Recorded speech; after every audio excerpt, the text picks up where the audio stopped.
Bonjour, voici une vidéo concernant un utilitaire dans SideFX Labs qui est le Pass Deform. Cette vidéo est entièrement gratuite, mais elle fait partie d'une collection. En effet, vous pouvez trouver plus de 100 vidéos dans les ressources CGI Trainer. Soit revenons ici, comme promis, pour un petit tips utilisant un outil de SideFX Labs. Pour commencer la découverte, je vais créer une simple boîte. Cette boîte, je vais dans son espace objet, je vais la subdiviser. Je vais diviser la vue en deux. V au clavier dans la vue pour avoir les menus relatifs à l'affichage des fenêtres. Dans cette vue, je vais afficher la vue frontale. Créer une ligne. Attention, cette ligne doit être créée dans l'espace objet de la boîte. Donc ici, je vais faire curve. Cette ligne va dessiner la distribution de la boîte. Je valide avec Enter, Tab, Labs, Pass, et vous allez prendre le Pass Deform. La première connexion va être votre géométrie, la deuxième connexion va être votre curve. Vous activez. Sur cette box, je vais mettre un Copy Transform et je vais dupliquer la box. On va mettre par exemple une dizaine et déplacer légèrement sa translation sur X.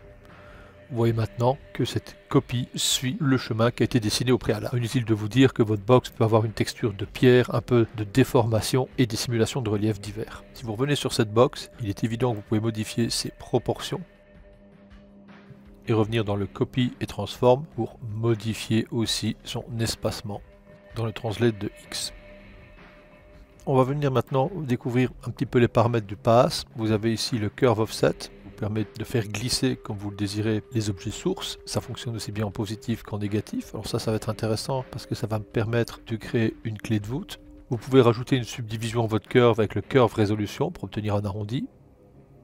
Je reviens dans Copy, l'espacement qui est ici va me permettre de générer un joint plus étroit. Et donc je vais continuer ma copie.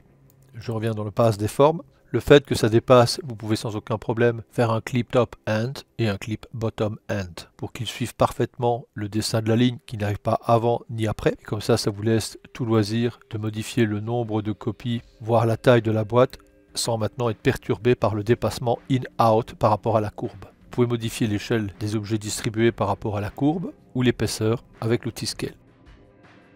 Personnellement, je préfère le Scale Ramp. Ceci est la base, ceci est la fin, ceci est le milieu. Je vais donc créer deux points au milieu et réduire l'échelle du milieu tout en gardant l'échelle d'origine à la base. Je vais maintenant afficher la vue perspective et voici une astuce simple pour créer une arcade distribuée le long d'une ligne avec Houdini. A bientôt!